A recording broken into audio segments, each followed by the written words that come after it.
expectations and things that were not focused on really doing what was right for the customer, more just, like the same kind of standardized testing kind of stuff. It was more like just jump through a hoop, do something that's totally irrelevant to the service you're trying to offer, just because it makes somebody up there feel better about themselves that they created a standard of some kind. Above and beyond and really solve the problem. Absolutely. For me, I knew it was my job to be the face of the company. I knew it was my job to make them happy. But, to wrap it all up, thank you. To wrap it up, I worked there until it got to the point that it was ridiculously toxic. And I found I was having a very hard time quitting that job because I got used to the paycheck coming in. Like the dopamine, the reward centers of my brain of saying, oh, every week I do this and the money comes and the money comes and the money comes. Pavlov's dog. Yeah, Pavlov's dog. I mean, I got trapped in that. And even though like it was killing me, I was literally finding like myself asking the question, okay, do I want to go with keeping my sanity or making the money and getting this paycheck? And I was like, hang on a second. Even hypothetically, how am I asking a question like this? Like that's not good. Like, I shouldn't even be hypothetically asking this question. Like, I should already be out of here. And that showed me something, that the kind of brainwashing that comes from that, and then also the kinds of things that they would actually do in the work culture, where they would be like, hey, you're lucky to have a job here. Academy's great. Or they were promising you promotion. Yeah, promising carrot on the screen, golden carrot. Oh, hey, there's promotion. You can go. No, you can't. Never. It's not going to happen. It's not going to happen. So, but there's just a lot of things where the workplace, where corporate America, where the world as we have it right now is very narrow, and it's more concerned with extracting value out of you than it is taking you to your full potential. What have you decided to do instead? So for me, and it's helped that I have a homeschool background, even having a homeschool background, I still got caught by that.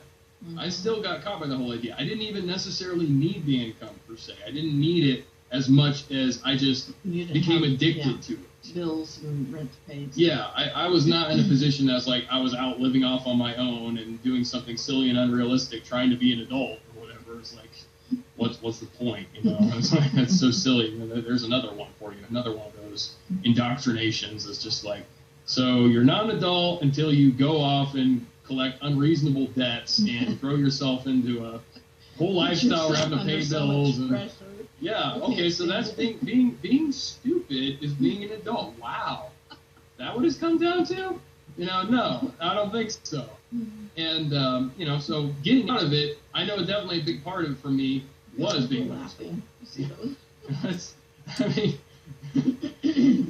But it really gave me the foundation that I was able to get out of this. I was able to start thinking differently again, but I did have to recondition my mind. I did have to kind of go back to the basics of what I was taught and what I taught myself being a homeschooler. And I realized when you're getting into something that is so counter to learning and personal growth and enjoying life. Enjoying life and what's developing who you are.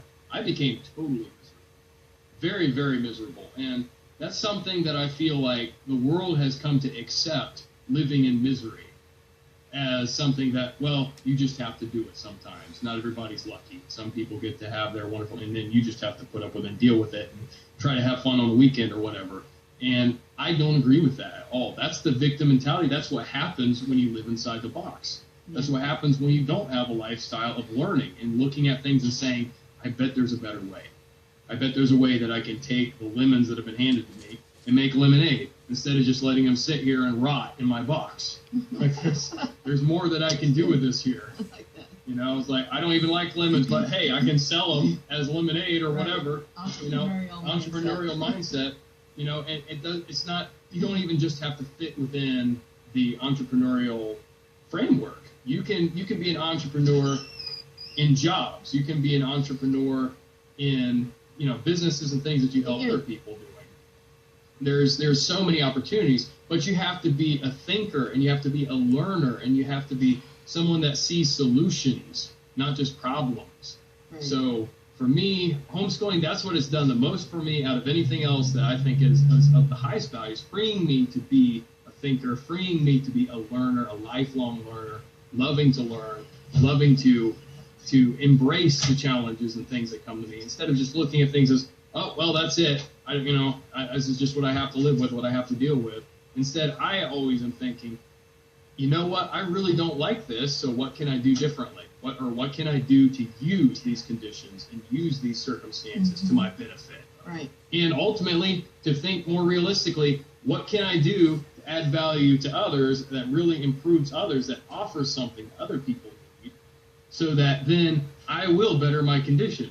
Because that's how it works in the world. You get value for the value you give, and not just because you're thrown in a position, this is your job, this is your task, this is your role in society. Yeah. Now you do it, slave. That's how they want us to think. That was Angel's birthday twin that just walked through there. And yeah, that was Morgan. Little Madeline uniform.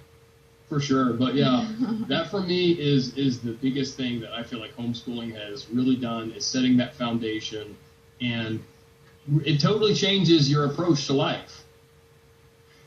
Pig's in it now. The pig just got serious. Yeah, this got serious. Shawn gave me this pig, but I thought we needed some comic relief. And we're probably going to have to.